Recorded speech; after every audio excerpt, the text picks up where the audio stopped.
Ons begin vanoggend 'n nuwe reeks en ek hou daarvan om 'n reeks te gebruik. So ons gaan dit baie doen waaroor ons oor 'n paar spesifieke goed vra. Nou daai CA daar, dit staan nie vir Chartered Accountant nie. Okay? Vir die wat gewonder het. Dit staan vir Christen Ateïs. Nou mag jy dalk vra, wat in die lewe is 'n Christen Ateïs? Ateïs is iemand wat nie glo dat God bestaan nie. Ja, ek het ongelukkig nie soveel geloof dat ek nie kan glo dat God nie bestaan nie. Want jy sien dit reg rondom jou. 'n Christen is iemand wat sê dat God wel bestaan. 'n Christen Ateïs is iemand wat sê dat God bestaan, maar leef asof God nie bestaan. En dit is waar die tema vandaan kom. So dit klink dalk 'n bietjie vreemd as 'n mens die tema so hoor, maar dit is ongelukkig vir baie mense wat sê dat hulle Christene is en dat hulle kinders van God is dit ongelukkig die waarheid. Volgende week praat ons oor iets wat geweldig belangrik is. En dit is dat daar mense is wat glo in God, maar hulle vrees hom nie. En dan gaan ons praat oor mense wat glo in God, maar hulle wil nou nie overboard gaan nie. Jy weet, hulle wil nou nie Bible bashers wees en Jesus freaks en al daai tipe van goed wees nie. Hulle wil glo in God, maar hulle wil net nie oorboord gaan nie. En dan gaan ons praat oor mense wat sê dat hulle glo in God, maar hulle vertrou hom nie 100% nie. Vandag praat ons oor mense wat sê dat hulle glo in God, maar hulle ken hom nie. En voordat ons begin, kom ons bid saam. Ons Here, ons God, ons dankie dat ons as kinders van U vanoggend hier bymekaar kan wees en wanneer ons in hierdie paar oomblikke gaan stil word en gaan stil staan en ons self gaan ondersoek oor wat ons verhouding is met U, is dit my gebed dat U deur Jesus Christus en deur U Gees ons sal ondersoek om te sê, maar glo ons net in U of ken ons U regtig? Ek bid dit in die naam van Jesus, ons Here. Paulus skryf aan Titus, dan sê hy in Titus 1 vers 16. Dan praat hy oor mense wat sê dat hulle God ken. En so terloops, die statistiek sê dat 85% van alle mense in Suid-Afrika sê dat hulle Christene is. So hulle identifiseer, want dit is mos nou die woord van die dag, deesdae, né? Ons identifiseer. Ons identifiseer as Christene. Ons is nou nie nie 'n Boeddhis nie of enige ander, so ons moet nou maar Christene wees. So ons sê dat ons is Christene. 85% van die land se bevolking sê dat hulle Christene is en duidelik kan ons sien hoe wonderlik ons Christene optree in die land waarin ons bly vandag. En dan kom Paulus en dan skryf hy Titus 1 vers 16: Sulke mense gee voor dat hulle God ken, maar hulle lewe weerspreek dit. Hulle is verwerplik en rebels, ware deugniete en tot niks goeds in staat nie. Hulle sê dat hulle Christene is. Hulle sê dat hulle kinders van God is. Maar wanneer jy kyk na hulle lewe, kan jy sien hulle is rebels, hulle is deugniete, hulle is absoluut tot niks goeds in staat nie. Glo ons in God of ken ons hom? Sê ons net dat God bestaan of het ons regtig waar 'n verhouding met God? Ken ons hom? Wie hy is? Wat hy doen? Want hierdie wat hier staan vanoggend is nie maar net 'n ritueel nie. Dit is nie maar net 'n tradisie nie. Dit sê iets van ons verhouding wat ons het met God en wie hy is in ons lewens. Nou toe ek my liewe vroutjie die eerste keer ontmoet het, lang jare terug, né? Hoe lank is dit nou? Ek weet nie, lank. Okay? 20 jaar. Okay. Toe het ek haar nie regtig goed geken nie, en toe doen ek iets wat totaal teen my geloof is, né? Ons gaan hou piknik. Nie waar nie, kyk, daar's 'n ek hou nie van visvang nie, die pap onder die naels, nie. Ek hou nie van piknik nie, want dis net te ongeorganiseerd. Alles moet mooi netjies op die plek wees. En die plek wat ons toe nou kies, of wat ek kies, jy weet, in my verliefde verlore toestand, is Olievenhuis. Nou die van julle wat weet waar dit is, dit moet eintlik o Heuwelhuis wees, want die gras loop so, né? Daar's nie gelyk alles nie, as jy die glas neersit, dan val dit om in. Maar wat 'n mens nie alles sal doen vir liefde nie. En so het ons mekaar beter begin leer ken. En ek ken haar vandag baie beter as daai tyd. Ek weet waarvan sy nie hou nie, manne die toilet seat, né? Okay, dis altyd 'n uitdaging vir ons. En ek vergeet so nou en dan om al die leë bottels, shampoo bottels en goeders weg te gooi, so dit staan daar, en as iemand dit wil gebruik, dan is dit leeg. So ek weet waarvan sy nie hou nie, ek weet waarvan sy hou. Ek weet dat sy is 'n baie goeie ma vir ons kinders. Sy is lief vir die mense wat saam met haar werk. Sy is lief vir die skoolkinders waar sy werk. En so leer 'n mens iemand beter leer ken, soos wat die tyd aangaan. En God is 'n God wat 'n intieme verhouding wil hê met elkeen van ons. Nie net dat ons sal sê dat ons God ken nie, of dat God bestaan nie, maar dat ons 'n lewende verhouding met God sal hê. Dat ons hom beter sal leer ken. En vanoggend praat ons oor, daar is 3 kategorieë mense. Daar's mense wat sê dat ons glo in God, ons weet hy bestaan, maar ek ken hom nie. Dan is daar mense wat sê ons glo in God, ons weet hy bestaan, ons weet van Jesus Christus, maar ek ken hom nie goed genoeg nie. En dan is daar die 3de kategorie mense wat sê dat ek glo in God, ek weet wie Jesus Christus is, ek weet wat hy vir my gedoen het, ek leef in 'n intieme verhouding met hom, en ek wil meer groei in my verhouding met hom. En wat jy moet doen is, jy moet vanoggend vir jouself die vraag afvra, waar is ek op van hierdie 3 kategorieë? Is ek iemand wat sê dat ek glo in God, maar ek ken hom nog nie regtig nie? Of ek glo in God, maar ek ken hom nie goed genoeg nie? Of ek glo in God, en dat ek 'n intieme verhouding het met hom, en dat ek 'n intieme begeerte het om hom nog beter te leer ken? En my gebed vir julle is dat, maak nie saak waar jy is op hierdie stadium nie, maak nie saak in watter een van hierdie kategorieë jouself vind nie, dat jy sal beweeg na die 3de een toe, en selfs as jy in die 3de een is, dat jy 'n dieper en 'n groter en 'n beter verhouding met God sal wil hê.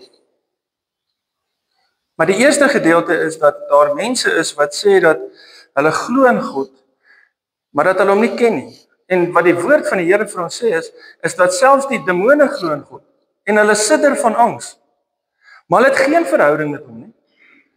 Hulle ken hom nie. Hulle ken hom nie as 'n reddende God en Vader nie. 'n Mens kan eintlik sê dat hierdie tipe mense wat sê dat God bestaan en hulle glo in God, is 'n tipe van 'n kulturele Christen. Nou julle sal hoor, daar's baie klomp mense daar buitekant wat sê dat hulle identifiseer as kulturele Christene. Nou wat dit eintlik beteken is, jy het geen idee waaroor Christendom gaan nie, in die eerste plek. In die tweede plek sê hulle dit omdat hulle goed doen vir die gemeenskap en hulle doen goeie goed. Want ewe skielik, ek het nou die dag gelees, ek weet nie eens wie sy ou se naam nie, maar hy is 'n totale ateïs en hy sê hy beskou homself nou as 'n kulturele Christen. Wat beteken dat hy doen goeie goed vir ander mense. Hy volg sekere prinsipe van wat hulle dink Christendom beteken en wat dit beteken om die woord van die Here te lees en wat dat ons moet goed doen aan ander mense, ons moet omgee vir die armes, al daai tipe goed. So as hulle dit doen, dan ag hulle self as kulturele Christene. Maar daar is geen verhouding wat hulle het met God nie.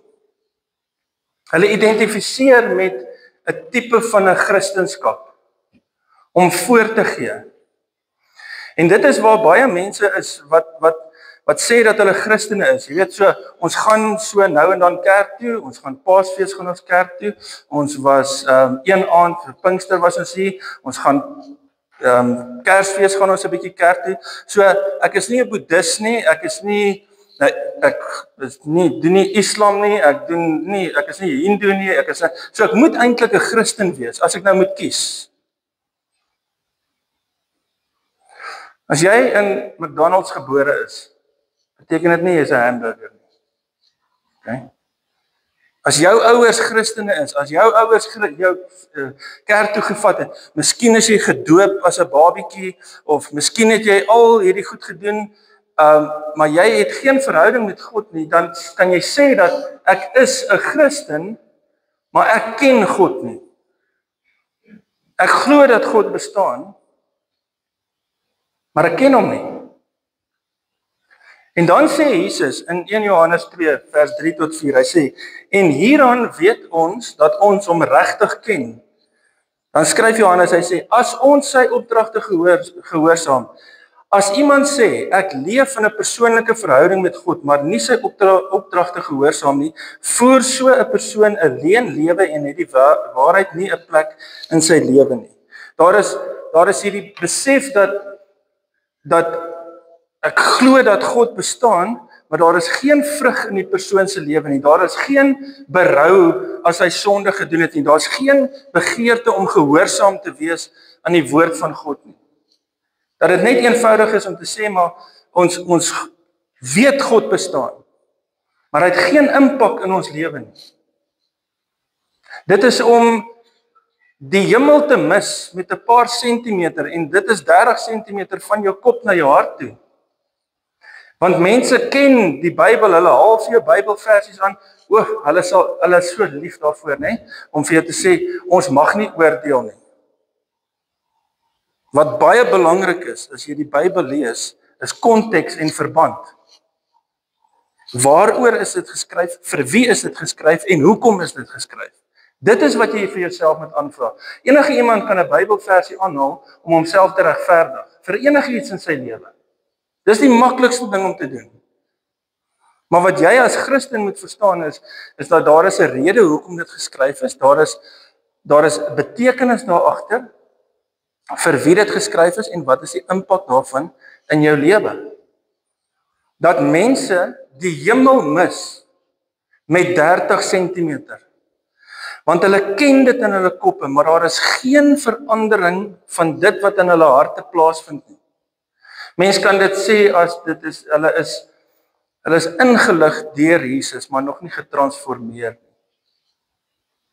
Want dit is die kern van die evangelie, is dat ons word gered, ons word geregverdig op dit wat Jesus Christus vir ons gedoen het. Maar ons word geheilig soos wat ons lewe aangaan, soos wat ons groei in verhouding met hom. Ek is nie 'n doemprofeet nie, ek hou nie daarvan om oor sulke goeters te preek nie, of om so trant in te slaan dat as jy hier uitstap, dan dink jy, daar is nou maar geen salf te smeer nie. En lang jare terug, toe ek groot geword het, fire and brimstone preke. As jy daar uitstap, dan jy ruik of jy nie die helse rook aan jou het nie. Okay? So erg het dit gegaan. Maar hoor wat sê Jesus? Hy sê in Matteus 7, dan sê hy vers 21, nie almal wat vir my Here, Here sê, sal in God se koninkryk ingaan nie, want die deurslag sal gee is of hulle aan my hemelse Vader gehoorsaam was. Baie sal vir my op die oordeelsdag sê, Here, Here, ons het dan in U naam gepreek, ons het duiwels uitgedryf, ons het wondere verrig, en dan sal ek hulle antwoord, julle was nog nooit werklik my mense nie. Gaan weg van my af. Julle het nie gedoen wat voor God reg is nie. Nooit 'n verhouding gehad met God nie. Gedink hulle is gered. Gedink omdat hulle die seels gekry het en die sonndagskool bygewoon het en al daai goed gedoen het en belydenis van geloof afgelê het, dat ons is nou reg. Ons is niks anders nie, so ons is Christene. Maar daar is geen verhouding met God nie. Mense wat sê dat hulle glo dat God bestaan, maar God nie ken nie. En dan is daar mense wat sê dat hulle glo dat God bestaan, maar dat hulle God nie goed ken nie. Nou, ek ken vir Heitjieberg, nie van die huisgenoot af nie. Ons het al 'n paar keer saam koffie gedrink. En ek ken sy vrou Geraldine. Maar ek het nog nooit saam met hom gebraai of by hom gekuier nie. So ek ken hom, ek weet van sy geskiedenis, ek weet wat sy tipe persoon hy is, ek weet hoe hy my laat voel as ek in sy teenwoordigheid is, maar ek ken hom nie goed genoeg nie. Ek kan nie sê dat ek 'n intieme verhouding met hom het en hom goed genoeg ken as mens nie. Dat ons baie keer sê dat ons weet wie Jesus Christus is, maar dat ons nog nie regtig waar verander is deur dit wat hy vir ons doen nie. En in Galasiërs, dan skryf Paulus, hy sê, daar was 'n tyd, toe julle nie vir God geken het nie en slawe was van niks werd afgode, maar nou dat julle hom leer ken het, of liewer, nou dat hy julle ken, hoe val julle dan nou weer terug na minderwaardige en armsalige wettiese godsdienstige reëls, wil julle van vooraf weer slawe daarvan wees. Hy sê julle het ontvang dit wat Christus vir julle gegee het. Julle weet wat hy vir julle gedoen het. Hoe is dit moontlik dat julle nou teruggaan na die dinge van die wêreld toe? Dat julle teruggaan na die dinge wat julle van tevore gedoen het? En dit gebeur so baie dat ons as Christene, wanneer dit moeilik raak, dan val ons terug na die dinge van die wêreld toe. Dit beskadig jou getuienis. Dit beskadig jou verhouding met God. Jy het geen impak meer in die wêreld daar buite as jy weer terugval na dit wat jy in die verlede gedoen het en dit waar jy comfort gevind het. As iets in jou lewe skeefloop. Dat jy teruggaan na die dinge van die wêreld toe nie, want dit beskadig alles wat in ons lewe gebeur. En daar is soveel keer wat ons as Christene, wanneer daar iets in ons lewe gebeur, 'n katastrofiese event, iemand gaan dood of iemand word siek, of jy verloor jou werk of enige van daai, dan ewe skielik is dit ons fokus nie meer op dit wat Christus vir ons gedoen het nie. Ons vind nie ons vreugde in die woord van God nie. Ons vind ons vreugde in die dinge van die wêreld. Ons val terug. En dit beskadig dit wat ons glo. Dit beteken dat ons nog nie heeltemal getransformeer is deur dit wat Christus vir ons gedoen het nie. En die rede hoekom ek hierdie vir julle sê is nie omdat ek beter is as enige een van julle nie. Want ek was daar waar ek gesê het dat God bestaan, maar ek het hom nie geken nie. En ek was daar op daai plek om te sê, maar alles loop nou skeef, so ek gaan nou maar weer teruggaan na my ou gewoontes toe. En dan doen jy dit, of jy gee in, en dan voel jy meer skuldig, en dan gaan jy nou maar weer terug om jouself te laat beter voel, en so hoop die skuld net al hoe meer en meer en meer op jou lewe. Ons was daar. En dit is 'n proses, dit is om toe te laat dat God deur sy gees in jou lewe inkom om jou te kan, jou kopkennis te verander in hartskennis en om jou lewe te transformeer en dit te verander. Dat ons nie net sê dat ons glo in God nie, dat ons nie maar net sê dat ons ken hom 'n bietjie nie, maar dat ons sal sê dat ons ken hom intiem en ons dien hom met alles in ons lewe. En dit is die derde groep. En maak nie saak waar jy is op hierdie stadium nie. God kan vandag, hier, nou, jou lewe radikaal verander. Want dit is wat hy doen. God verander mense se lewens. En as jy in hierdie derde kategorie is, dan is jy die een wat sê, jy weet wat dit beteken om deur die gees van God gelei te word. Jy weet wat dit beteken dat ons lewe nie deur dit wat ons sien nie, maar ons lewe deur geloof. Jy weet wat dit beteken om oortuig te word van iets wat jy verkeerd gedoen het in jou lewe en dat jy onmiddellik berou het daaroor en dat jy dit bely voor God. Jy weet wat dit beteken om God se hand in jou lewe te sien.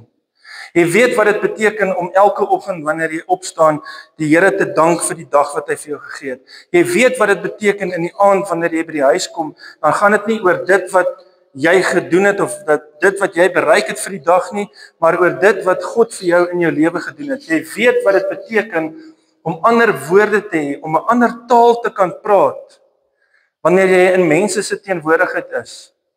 Jy weet wat dit beteken dat wanneer die Gees die woord van God in jou lewe vir jou oopmaak.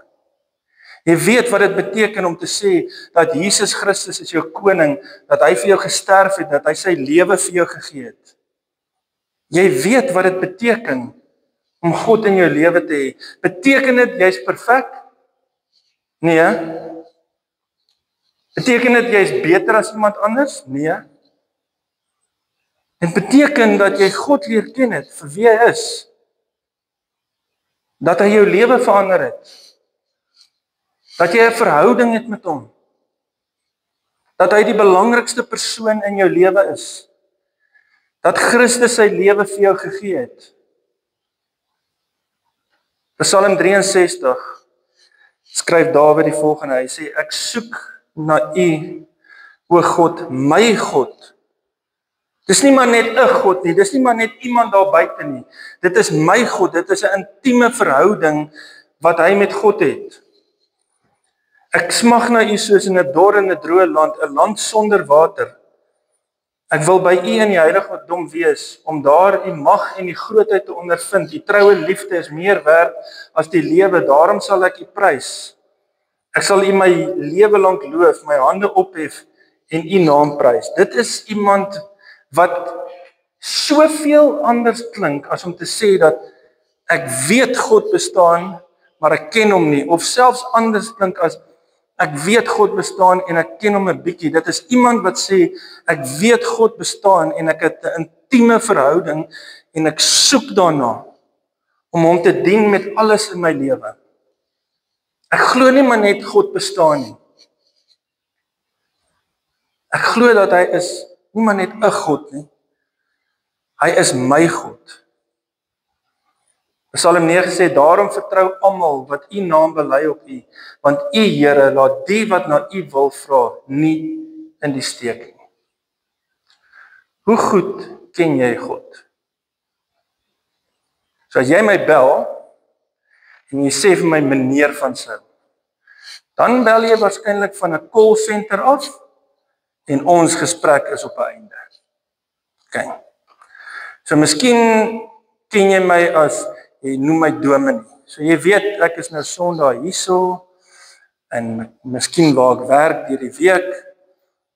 Dan ken jy my as Willie. So dit is my naam. Okay. Daar's party mense wat vir my sê Willem. Okay. En dit pas net as hulle dit sê. As enigiemand anders dit sê, dan werk dit net nie. Okay. Dan ken jy my miskien as Papa. Dit is 'n heel ander verhouding. Okay? Nee, dit beteken as ons op die bank sit, dan kan jy my lê, ons lê teen my skouer, ons druk mekaar, ons lief vir mekaar, ons het 'n heel ander tipe verhouding. Dan is daar een persoon wat vir my sê Bok, né? Bok vir sports. Okay? En dit is 'n heel ander tipe verhouding. So wat jy my noem, bepaal die verhouding wat ons met mekaar het. En hoe goed jy my ken. Wat noem jy God? Nou kyk, as ek moet baie keer maar net op my tande byt. Want as iemand sê, praat van God en hulle sê die ou baas, of die man daarbo, of wat hulle God ook al noem, dit sê vir my, wat is jou verhouding met die Here? Hoe jy God aanspreek, Bepaal die verhouding wat jy met hom het. Vir party van julle is God Vader, want julle weet hy sorg vir jou. Vir party van julle is Jesus Christus jou vriend, want hy was daar toe jy niemand anders gehad het nie. Vir party van julle is hy redder, want hy is die een wat jou verlos het van jou sondes. Vir party van julle is hy trooster, want in 'n tyd toe jy dit nodig gehad het, toe niemand anders jou kon help nie, toe was dit God wat jou getroos het en vir jou vrede gegee het. Vir party van julle is hy 'n voorsiener. Ons het 'n paar jaar terug 'n dilemma beleef van epidermiese proporsies. En mense het hulle werk verloor, mense is toegesluit, kinders mag nie skool toe gegaan het nie, al daardie tipe van goed. En in daardie tyd was God die een wat voorsien het in dit wat jy nodig het. Vir party van julle is God jou koning. Wat jy God noem, bepaal die verhouding wat jy met die Here het. En hoekom dit so belangrik is dat ek moet eerlik wees om te sê, en ek dink baie van julle sal saamstem, dat ek 100% 'n Christen ateïs was. Ek het al die seels gekry, kan nie eens onthou hoeveel, ek dink daar was 10, anyway. Ek het dit gekry, my ma het my gedoop toe ek 'n babietjie was, ek het belydenis van geloof afgelê, eerste keer nagmaal gebruik in die kerk, geweet van God, maar hom nie geken nie. En later het ek hom beter leer ken. En dit was nie toe ek op universiteit was nie. Dit was nie toe ek daai aande goed uit my kop uit moes onthou vir die volgende dag se eksamen nie. Want ons dominees het daardie verskriklike groot voorreg gehad om Grieks en Hebreëus te hê op universiteit. Nou daai was 'n grap. So ek het net doodseker gemaak ek verstaan Hebreëus baie goed. Dis hoekom ek dit elke jaar 2 jaar oor gedoen het. So ek weet nou nog nie wat dit sê nie. So gebruik 'n handleidingkie om dit vir my te vertaal. Maar ons het al daai goed gedoen en dis nie waar ek gegroei het in my verhouding met die Here nie. Dit is eers gekom nadat ek weg is uit universiteit uit. Nadat ek 'n paar jaar gegroei het en meer geleer het en ander mense betrokke geraak het in my lewe, beteken dit dat ek het nou ge-arrive? Nee. Beteken dit dat ek doen alles perfek soos wat God dit wil hê? Nee. Want ons is feilbare mense. Maar dit beteken nie dat as jy 'n fout maak of dat jy sonde doen, dat God nie meer lief is vir jou nie. Dit beteken nie dat jy nie meer 'n intieme verhouding het nie. Seker een van die moeilikste gedeeltes in die Bybel, wanneer ek dit lees, dan raak ek verskriklik emosioneel daaroor, is die dag toe Jesus gekruisig is. Daardie dag. En die gedeelte wat my ontstel, is die gedeelte waar Petrus Jesus 3 keer verloon. En dan staan daar staan 'n vers. En Jesus het gedraai en hy het Petrus in die oë gekyk. Hoe moes daai ou voel? Dis dieselfde ou waarvan Jesus gesê het, op hierdie rots sal ek my kerk bou. Beteken dit ons is perfek? Nee, beteken dit enigstens ons is beter as ander mense? Glad nie. Dit beteken ons is in 'n ander plek in ons verhouding met God en wie hy is in ons lewe. Dat ons 'n dienaar van God is. Dat hy ons Here is. Dat jy besef, jy gaan nie kerk toe nie, jy is die kerk.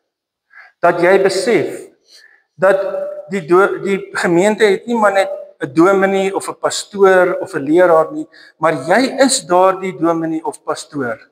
Waar jy werk, in jou besigheid, in die mense met wie jy in aanraking kom, dat jy die persoon is wat die verhouding wat jy het met God aan ander mense kan uitdeel.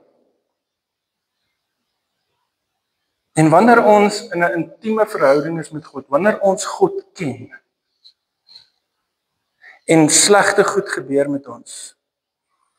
Mense vra, hoekom laat God slegte goed met goeie mense gebeur?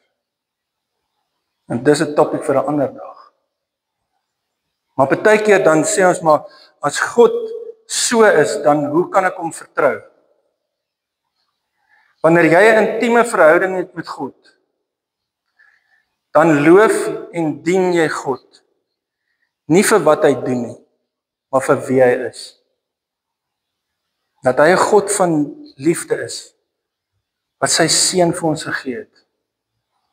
En maak nie saak waar jy is vanoggend nie, miskien is jy in kategorie 1, miskien is jy in 2, miskien is jy in 3.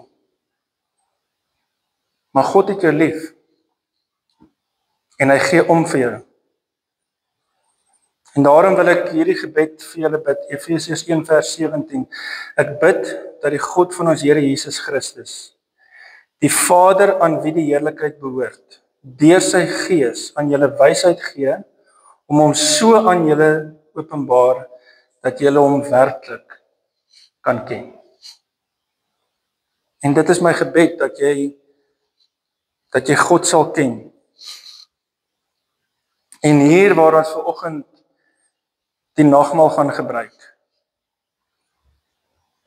wil ek vir julle sê dat as deel van my geloofsbelijdenis, dat ek glo dat God ons Vader is. Dat hy die skepper is van alles, dat hy die onderhouer is van alles. Ek glo dat deur Jesus Christus, hy sy seun vir ons gegee het, dat Jesus Christus gebore is uit 'n maagd, dat Jesus Christus gekruisig is, dat Jesus Christus gesterf het, maar dat hy 3 dae later opgestaan het. Ek glo dat hy sit aan die regterhand van God.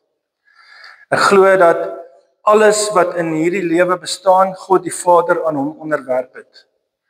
Ek glo aan 'n kerk, 'n algemene kerk van God, wat deur God tot stand gebring is, wat deur Jesus in stand gehou word. Ek glo dat die Gees van God ons as mense oortuig van sonde in ons lewens, dat ons dit bely, dat ons vry kan kom daarvoor. Ek glo dat eendag, want ons almal verlaat hierdie wêreld, maar ek glo dat eendag ons sal lewe en saam met hom in die koninkryk van God sal wees. Dat hy vir ons 'n nuwe lewe sal gee.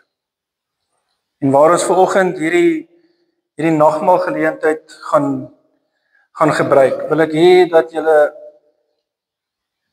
dit moet sien as 'n geleentheid waardeur God sy liefde vir elkeen van ons bewys.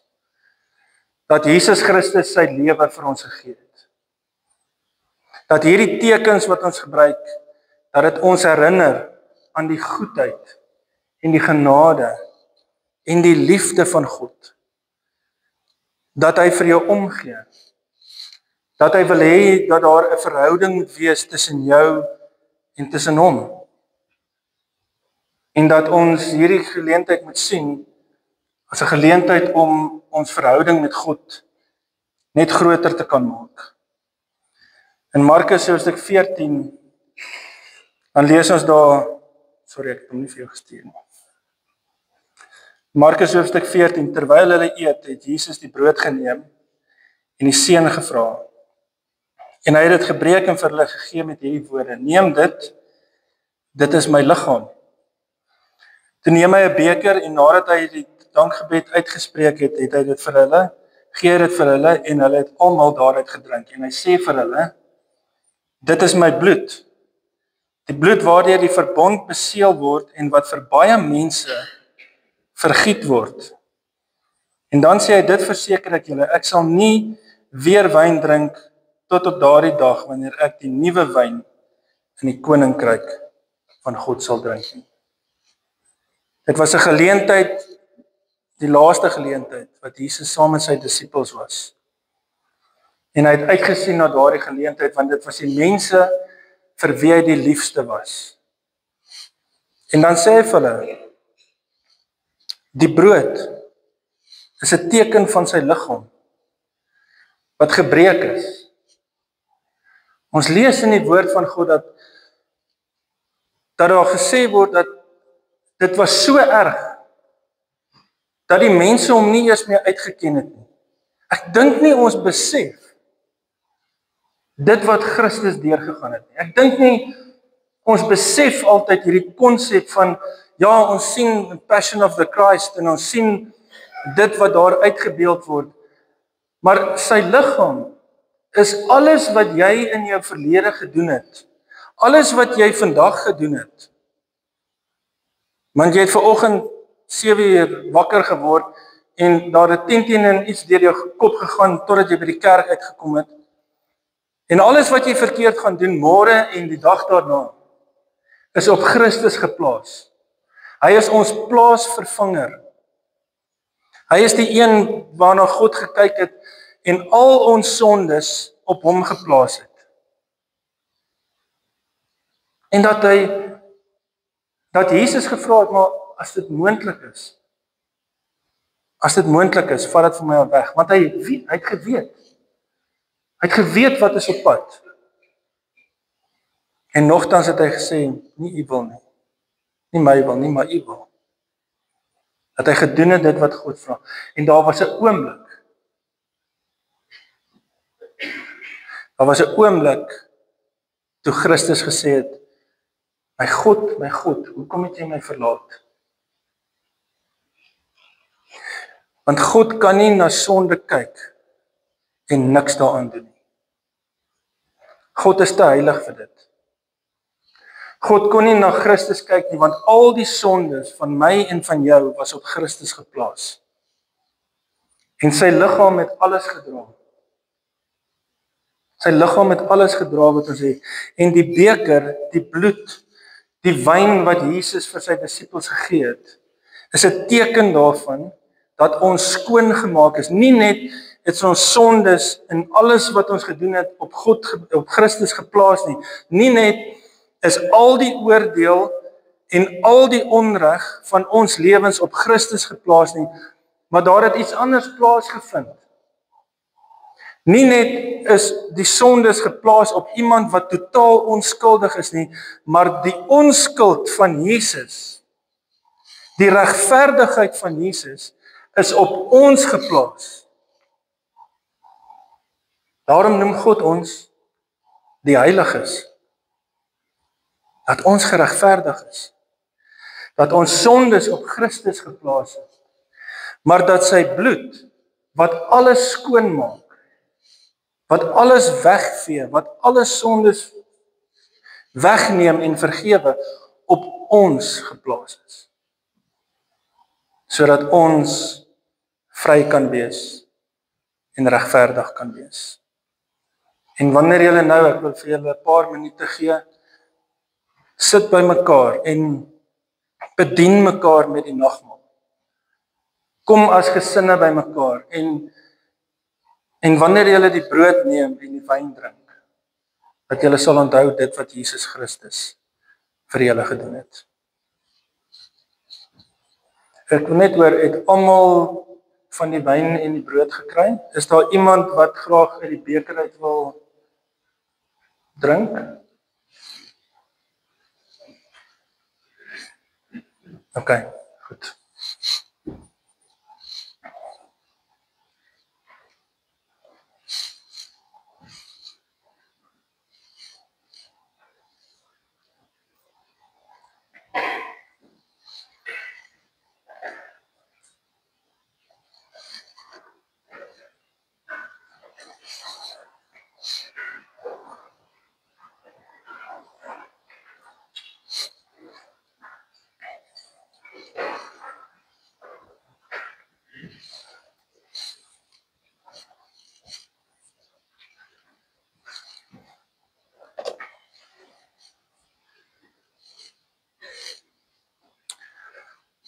Ons Here ons God, dankie Here vir die wete wat ons het dat U U lewe vir elkeen van ons gegee het.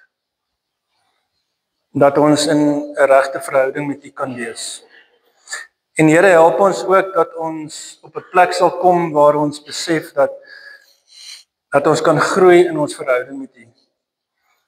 En maak nie saak waar ons is nie, of ons nou op 'n plek is waar ons sê dat Ons weet dat U bestaan, maar ons ken U nie, of ons weet dat U bestaan, maar ons ken U nie goed genoeg nie, of ons weet en ons glo dat U bestaan en dat ons 'n intieme verhouding het met U en dat alles wat ons wil doen, dat dit tot eer van U naam is. Here, dat U ons op daardie plek sal ontmoet en dat ons sal groei in 'n verhouding met U. Dankie vir U bloed wat ons skoon was. Dankie vir U liggaam wat ons sondes gedra het. Dankie dat ons vrygespreek is en kinders van die lewende God is.